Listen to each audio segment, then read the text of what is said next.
L'âge n'a jamais été une excuse pour ne pas construire quelque chose de grand. Je m'appelle Noé, j'ai 16 ans et j'ai créé Synapse, la communauté des jeunes entrepreneurs.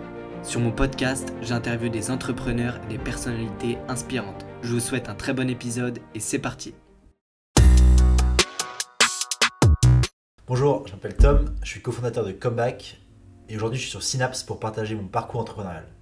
Merci beaucoup Tom d'être là aujourd'hui. Pour résumer un peu ton parcours, tu as fait une prépa PCSI-PC, ça veut dire physique, chimie, sciences de l'ingénieur.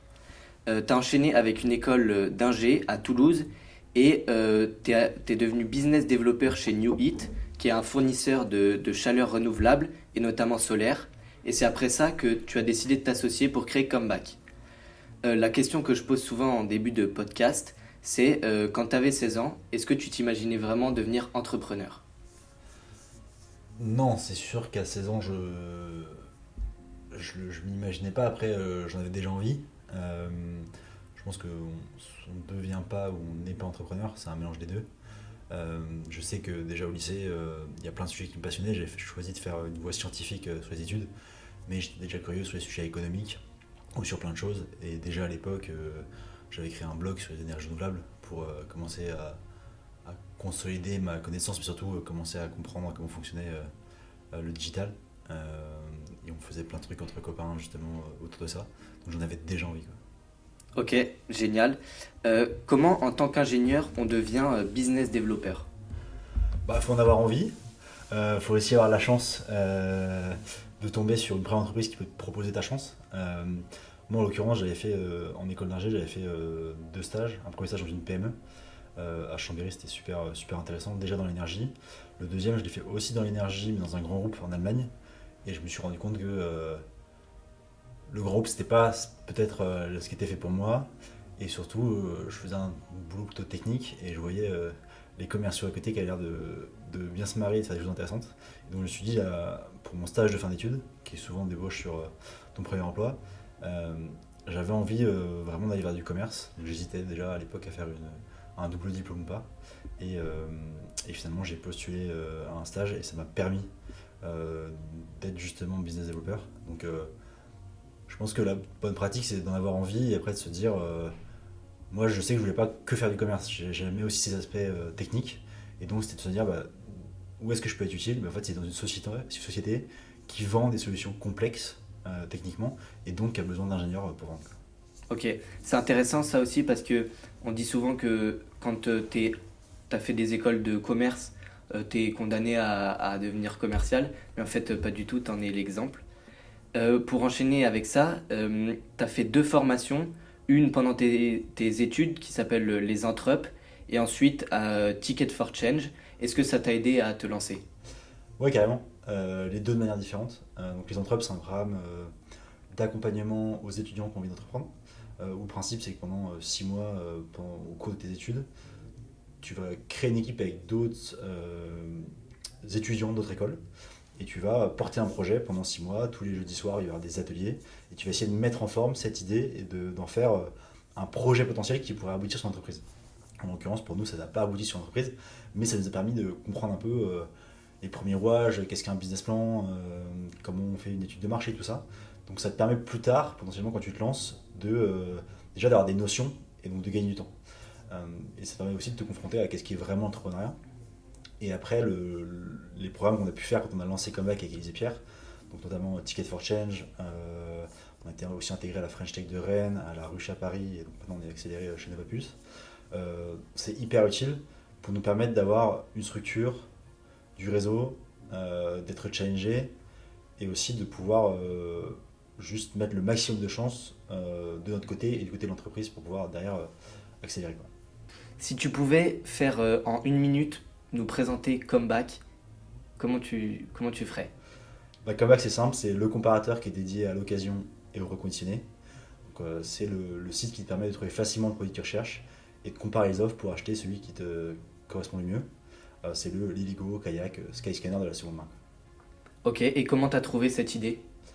Euh, donc dans mon expérience précédente, donc c'était déjà en startup, au bout de 4 ans, je me suis dit j'ai aussi de moi aussi entreprendre. Et le CEO de mon ancienne boîte, Hugues, m'a donné un conseil, il m'a dit en fait si tu as envie d'entreprendre, ça va pas venir tout seul, il faut que vraiment tu fasses des sessions dédiées où tu réfléchis.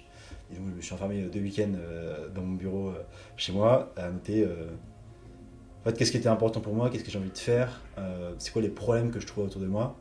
Et donc une fois que j'ai listé un peu tout ça, euh, je me suis dit moi personnellement, d'un point de vue sur ma transition écologique, un truc que je fais pas et qui pourrait être relativement simple, c'est d'acheter systématiquement de l'occasion et de reconditionner.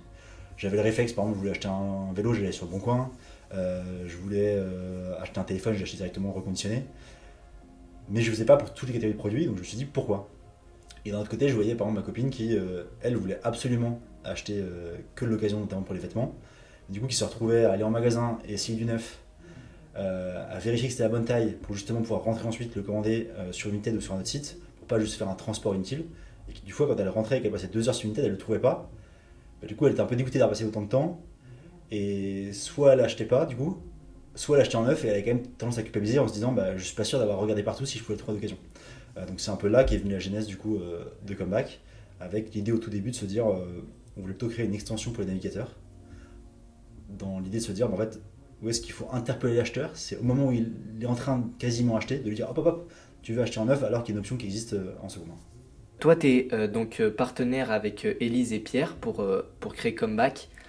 Comment tu as choisi et pourquoi d'ailleurs tu as choisi de t'associer avec eux? Euh, je réponds à pourquoi d'abord. Mm. Simplement parce que entreprendre, c'est aussi d'abord une aventure humaine. Et je voulais absolument faire quelque chose de collectif. Moi, initialement, j'ai un peu du monde du basket, d'un point de vue sportif. Et donc, du coup, cet esprit collectif, il me parle beaucoup. Euh, et j'aime travailler avec des gens. Et donc, je savais que je voulais m'associer. Ce qui est important de s'associer, c'est s'associer notamment avec des gens qui ont des compétences complémentaires aux tiennes. Et en l'occurrence, pour développer Comeback, on est une entreprise B2B2C.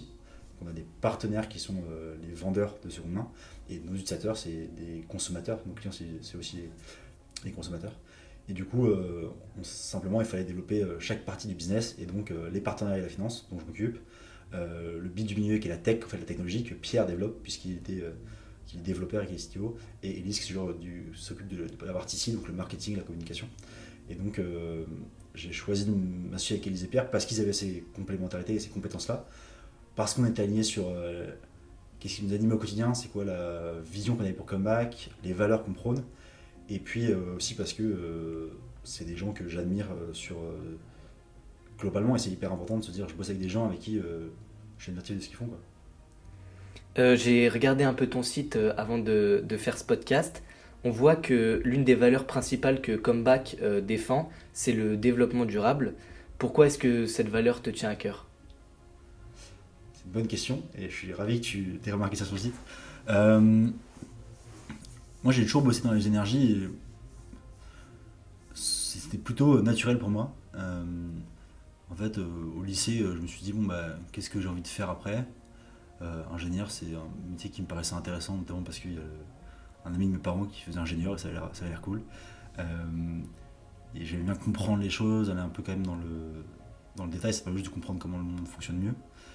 Et donc je me suis dit aussi dans quel domaine. Et à l'époque, bah, je me suis dit c'est quoi les enjeux en fait sur lesquels j'ai envie d'agir. Et je me suis dit bah, la décarbonation ça a l'air d'être un truc quand même hyper important, donc j'ai creusé le sujet.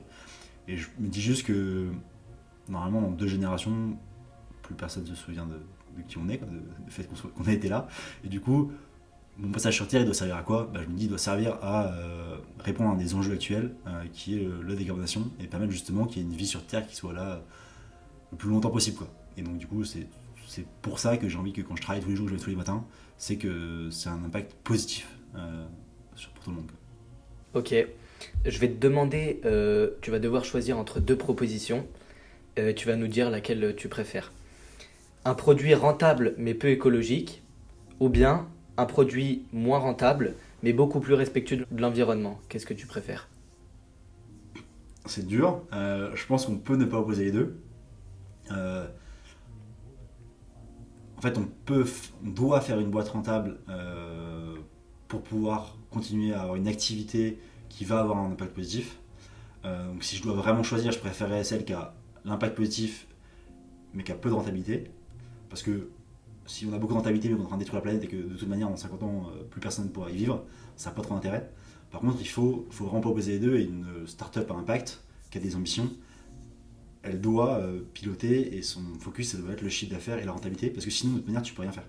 Donc, pour moi, les deux doivent être complètement alignés. Est-ce que tu peux nous donner les défis principaux d'un comparateur qui a à la fois des enjeux B2B, donc B2B ça veut dire business to business, donc une organisation qui vend à une organisation, avec vos partenaires et des clients B2C, donc business to customer, comme moi, à convaincre. Ouais, des défis, il y en a plein. Euh, le premier, c'est que du coup, il faut passer du temps auprès des deux. Il faut comprendre les enjeux et les besoins des deux pour répondre de manière la plus efficace possible. Euh, Maintenant, typiquement, un de nos enjeux, c'est que nous, on est quand même un proxy de nos consommateurs, on est nous-mêmes consommateurs. Et donc, quand on arrive sur notre plateforme, on a envie de vous proposer que des vendeurs chez qui nous, on aurait nous-mêmes acheté. C'est-à-dire en qui on a confiance, on a vérifié qu'ils faisaient les choses bien. Et donc, c'est notamment un des principaux enjeux, c'est comment on s'assure que les vendeurs qui sont présents chez nous, ils sont fiables, de qualité. Et aussi, comment on leur donne la chance à tous d'être visibles et présents sur la plateforme. Ça, c'est un des enjeux aussi principaux. Ok. Et quand tu dis que tu es en B2B, qu'est-ce que ça veut dire? Comment tu fais des partenariats avec tes partenaires, donc Back Market par exemple? Ouais, alors typiquement, en fait, nous, pour nos partenaires, on a un canal d'acquisition. C'est-à-dire qu'aujourd'hui, pour toucher un utilisateur, ils vont devoir faire de la publicité sur Google, sur Meta, donc Facebook, Instagram, ou à la télé. Ou alors ils vont écrire des articles de blog pour qu'on les connaisse, etc., etc. Et donc nous, en fait, on est un nouveau canal d'acquisition qui permet de toucher une cible différente des autres canaux, ou à un coût aussi intéressant que les autres canaux. Et donc, simplement, on discute avec eux de la proposition de valeur. Et ensuite, nous, un partenariat, donc ils nous envoient leur catalogue de produits toutes les 15 minutes pour qu'on puisse nous afficher les offres qu'ils ont sur notre site. Et à chaque fois qu'il y a une vente, on est rémunéré justement pour la valeur qui a été créée. Ok. On passe à des questions un peu plus pratiques. Comment est-ce qu'on fait pour définir des objectifs clairs pour son entreprise quand on est entrepreneur? Alors on se demande où est-ce qu'on veut être, c'est quoi notre vision et qu'est-ce qu'on veut atteindre. Et ensuite, simplement, on fait un peu un rétro-planning. On se dire, si on veut être là dans 18 mois, il faut qu'on soit là dans 12, là dans 6. Et ensuite, l'objectif, c'est de se dire, pour être là dans 6 mois, par exemple, il faut faire tout ça, par on va dire, catégorie de sujets. Et le but, c'est ensuite quand il y a un gros sujet, de le faire en petits sujets pour pouvoir, le plus simplement possible, mettre de nouvelles choses sur le marché, donc soit pour l'utilisateur ou pour nos partenaires, pour pouvoir justement itérer rapidement et de se rendre compte qu'en fait, ça marche, ça marche pas, donc on avait prévu d'être là, et de se rendre compte justement si la trajectoire elle dévie ou pas, quoi. Ok. T'es souvent amené à négocier, j'imagine, avec plein d'acteurs comme tes partenaires, Back Market, je le disais tout à l'heure, des investisseurs, des banquiers, etc. C'est quoi les techniques de négo que tu utilises au quotidien et que les jeunes pourraient eux aussi utiliser? Technique de négo, il y en a plein. Le premier, c'est d'avoir travaillé son sujet, quoi. Donc de bien connaître son marché, ses utilisateurs, ses clients, euh, potentiellement sa solution aussi. Euh, D'être convaincu, mais sur la base de faits, de pourquoi ça va marcher, pourquoi c'est intéressant pour eux, et de comprendre aussi c'est quoi les enjeux, les besoins de nos interlocuteurs, pour se dire comment moi aussi je peux en fait l'aider à répondre à ses propres enjeux. Donc ça c'est un point important.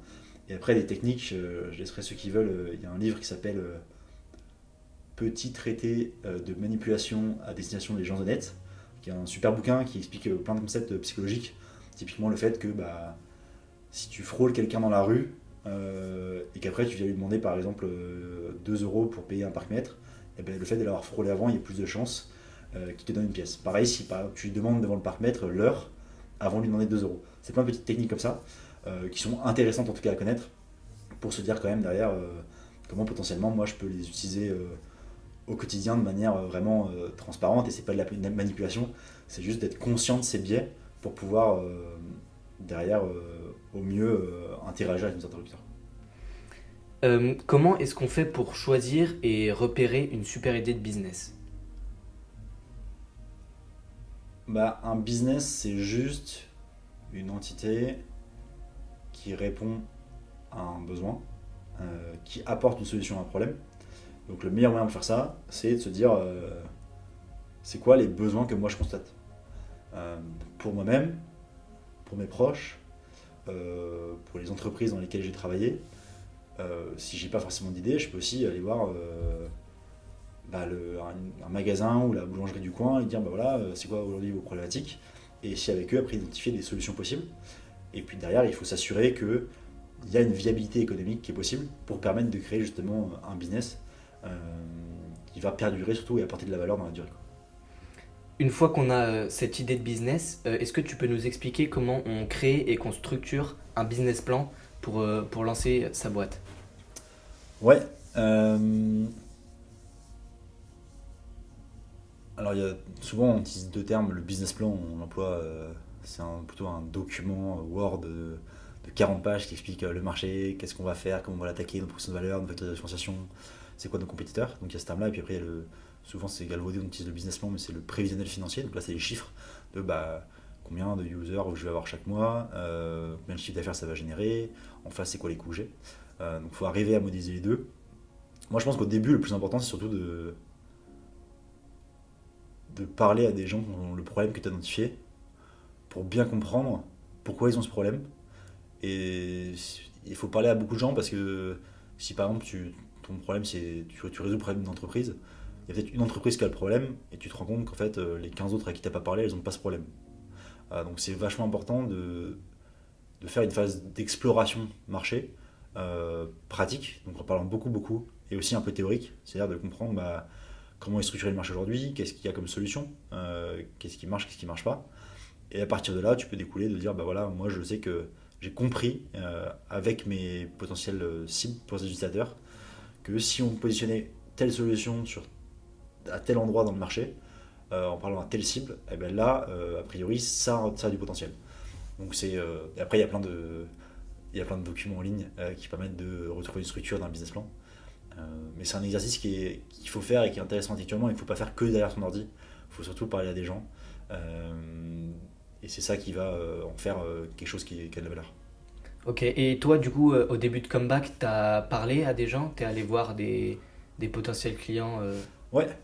Euh, on a la chance à Comeback d'être nous-mêmes notre propre persona, c'est-à-dire notre propre utilisateur de notre solution. Mm. Et d'ailleurs, faut pas s'arrêter là.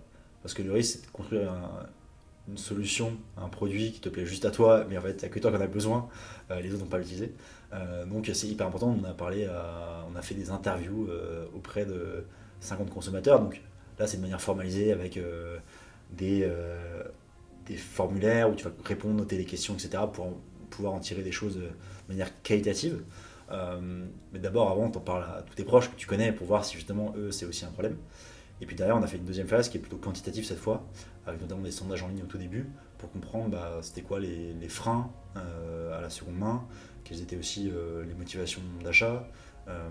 Et puis c'est une première phrase où tu comprends le marché, et puis après il y a peut-être une deuxième où tu vas dire on a peut-être une solution, est-ce que ces solutions-là elles vous paraître intéressantes. Et puis après on a peut-être un design, et en fait l'objectif c'est de construire au maximum, avec un bon nombre de personnes quand même, ta solution pour s'assurer que quand elle est prête, il y a des gens qui vraiment l'utilisent. Alors là, il faut bien le faire parce que sinon tu peux te rendre compte que tout le monde t'a dit oui pour être gentil, alors qu'en fait, ils n'ont pas vraiment ce problème. Donc il y a un bouquin qui s'appelle The Mom Test, qui est super là-dessus, sur comment poser des questions de manière non biaisée pour avoir des réponses qui ont de la valeur. Euh, et on a fait ça du coup, et on a aussi, par exemple, avec un institut de sondage qui s'appelle OpinionWay, ils ont fait une enquête pour nous, auprès de 1000 Français, pour comprendre justement un peu aussi tous ces leviers. Et puis de l'autre côté, on a aussi parlé beaucoup avec les vendeurs de seconde main pour vérifier qu'ils avaient des problèmes aujourd'hui sur leur canal d'acquisition, sur l'acquisition client, et identifier que si notre solution elle pouvait répondre à un petit problème. Et donc toi, t'as mis combien de temps à faire tout ça avec Comeback? Euh, un peu de temps, et on se dit toujours qu'on peut aller plus vite. En vrai, je pense que c'est bien de prendre du temps pour cette phase-là. Euh, Globalement, je pense que l'étude marché théorique et étude terrain, elle a duré quand même un bon 3-4 mois. Avant de se dire, ça y est, on a la forme potentielle d'une solution. Et après, le but, c'est le plus vite possible de mettre quelque chose sur le marché. Euh, et donc, de sortir un premier MVP, première version en fait, de ton site, de ta solution, pour vite la confronter au marché, qui te disent c'est utile, c'est pas utile. Et il faut surtout pas passer du temps à développer des choses pendant pendant 4-5 ans. Après, c'est parce que nous, on était consommateurs, mais en tout cas, moi, pour ma part, j'étais dans l'énergie avant. Donc, je connaissais pas en détail mon marché qui était la seconde main. Donc, c'est important de vraiment parler d'un maximum de gens qui sont dans ce marché pour le comprendre et identifier tous les leviers d'action avant de se mettre en marche. Et si tu pouvais nous donner les quelques étapes de création et de croissance de Comeback, et puis nous dire à quel stade elle en est aujourd'hui. Ouais. Alors du coup, avec Élisée Pierre, on s'est rencontrés en juin 2024, donc l'année dernière. Euh, donc là, il y a eu toute une phase justement, d'apprendre à se connaître, de vérifier qu'on était alignés, de c'était quoi notre vision de l'entrepreneuriat, qu'est-ce qu'on a envie de faire. On bossait déjà tous en startup, scale-up, et Elise avait déjà cofondé une société, une startup avant. Donc ça ne pas d'avoir des, des analyses communes, en tout cas des bases de référence communes. Euh, Ensuite, on a fait toute cette phase du coup dont je te parlais d'études de marché, d'exploration marché. Et à partir, je pense, de septembre, Pierre a commencé à développer le prototype. On a eu un prototype qui était fonctionnel en décembre. À partir de décembre, on a commencé à intégrer les 15 partenaires vendeurs, donc Backmarket, Nike, Darty, Emmaüs, Certidil, Quel Bon Plan et plein d'autres. Et à partir de. Ça a pris un peu de temps, plus que ce qu'on avait prévu, parce qu'on reçoit beaucoup d'offres, qu'on doit être au plus possible proche du temps réel. Et donc à partir de avril-mai, on a commencé à avoir une première version qu'on a améliorée justement avec des premiers utilisateurs. Et on va dire qu'à partir de depuis juin, on a une version qui est live, qui est disponible à tout le monde dans le grand public. Et là, jusque-là, on a eu un peu plus de 50 000 visites, 40 000 visiteurs. On a permis d'économiser plus de 50 000 euros à nos consommateurs en achetant du reconditionné plutôt que du neuf. C'est des tonnes de CO2, des millions de litres d'eau qui ont été préservés en achetant quelque chose qui était en fait déjà disponible dans le placard d'un voisin, en tout cas en l'occurrence chez un vendeur, plutôt que de refabriquer du neuf. Donc on est super content de l'attraction que ça prend. Maintenant on a encore plein de beaux défis. Notre objectif c'est d'être, aujourd'hui on n'est que sur les smartphones reconditionnés. Et l'objectif à terme c'est d'aider les consommateurs sur toutes les catégories de produits. Et donc pour ça on a des belles échéances à venir, mais c'est une aventure qui est incroyable et on a hâte de la suite. Quoi. On dit souvent que quand on est entrepreneur, il y a beaucoup de travail, beaucoup de choses à faire. Est-ce que c'est vrai déjà? Oui, c'est vrai. Ça, c'est sûr et certain. Après, je pense qu'il y a aussi des employés qui ont plein de boulot. La différence, c'est que là, tu as potentiellement plus de responsabilité parce que à la fin, il faut payer les gens que tu emploies à la fin du mois. Il faut idéalement te payer toi aussi. Donc, ouais, il y a plein de boulot. Après, je pense qu'il y a plein de métiers où il y a plein de boulot. La question, c'est comment tu arrives à être efficace. Quoi. Voilà, bah ça vient sur la question suivante. Si tu pouvais nous faire une mini formation avec les 3 techniques que tu utilises en tant qu'entrepreneur pour être super productif. Ok. Alors, je dirais que la première, c'est d'être très intentionnel sur ce qu'on fait ou ce qu'on fait pas. C'est-à-dire qu'il y aura plein d'opportunités, il y aura plein de sollicitations, et il faut traiter que les sujets et travailler que sur les sujets qui sont vraiment importants. Choisir ses combats. Exactement, Ok. et qui sont potentiellement même urgents ou prioritaires. La deuxième chose, c'est plutôt en termes d'organisation, de savoir tous les matins quand tu arrives au bureau ce que tu vas faire, pas de se dire alors attends qu'est-ce que je vais faire aujourd'hui. Là tu perds, en tout cas à mon sens, moi ça me fait vraiment gagner du temps de la veille savoir ce que je vais faire pour le lendemain. Et c'est pareil sur ta semaine, le vendredi de te dire ok tout ce que je vais faire la semaine prochaine, je l'écris déjà comme ça, quand j'arrive lundi matin, je suis au taquet. Et puis après la troisième technique c'est juste d'être en forme quoi. D'avoir l'énergie, d'avoir la patate et donc pour être aussi hyper clairvoyant. Et donc faut pour ça juste prendre soin de soi à titre personnel, essayer de bien manger, faire du sport, se reposer, bien dormir. Et avec ce triptyque là, en tout cas moi c'est ce qui me permet d'être vraiment productif quoi, et performant. Avant de passer à des questions un peu plus perso, on va faire un petit jeu. Si tu pouvais développer une idée de business que les jeunes peuvent mettre en place, et je vais donner 3 domaines, du coup tu vas devoir choisir dans quel domaine tu veux développer ton Ok. idée. On a le premier domaine, e-commerce et vente en ligne. En deuxième, solution SaaS. Ou bien en troisième, service et consulting. Qu'est-ce que tu choisis? Je peux en choisir qu'une du coup. Oui, c'est ça. Euh, je pense que si j'étais jeune ou étudiant, je partirais sur la troisième, donc service et consulting, parce que il y a encore plein de choses à faire. Typiquement, je pense que si tu vas voir des magasins, par exemple de réparateurs de téléphone, si tu vas voir des restaurants, il y en a plein où je pense que ça pourrait avoir le coup de refaire leur site. Ça te permet toi d'apprendre et c'est relativement facile à vendre parce que c'est pas des gros montants et tu peux directement produire et apprendre. Euh, tu, tu peux aussi travailler leur référencement naturel pour qu'ils soient bien positionnés sur Google, donc ça permet aussi de développer de nouvelles compétences. Et ça, c'est relativement accessible parce qu'il y a plein de données disponibles sur internet, des forums, etc. Et donc ça te permet d'apprendre tout seul et après de délivrer de la valeur à ton client. Euh, et puis, si au bout d'un moment, même sur l'IA en fait, sur l'IA, je pense qu'il y a plein de choses auxquelles on peut se former aujourd'hui pour se dire je suis capable d'aller automatiser des choses et peut-être qu'il y a des gens qui, c'est pas le sujet premier, à qui je pourrais faire gagner beaucoup de temps et du coup vendre cette compétence, cette connaissance. Et puis à terme, tu te rends compte que si y a un truc qui marche très bien et que tu l'as fait sur 10-15 clients, ils avaient la même problématique en fait, peut-être que tu peux créer un produit pour qu'en fait, au lieu d'échanger ton temps contre l'argent, ce soit ce produit qui puisse permettre ensuite de scaler et de faire une boîte qui a l'impact de près de plus de personnes. Pour passer à des questions un peu plus personnelles, du coup, pour finir, c'est quoi la chose dont tu es le plus fier dans ta vie aujourd'hui? C'est une bonne question ça.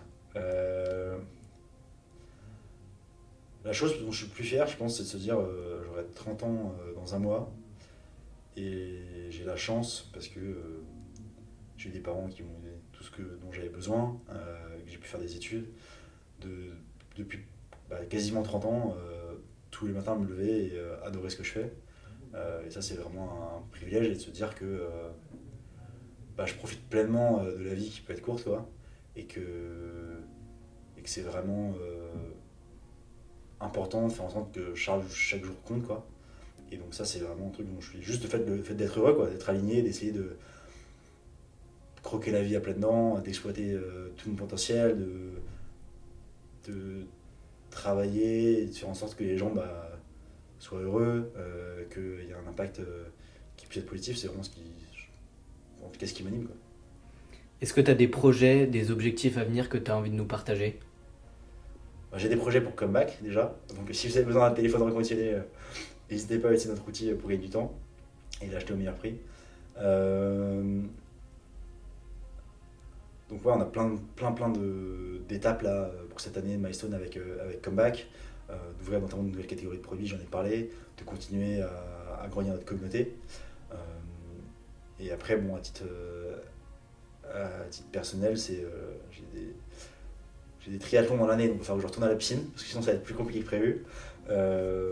Et puis on verra peut-être dans les années à venir, pourquoi pas fonder une famille, quoi. Très bien.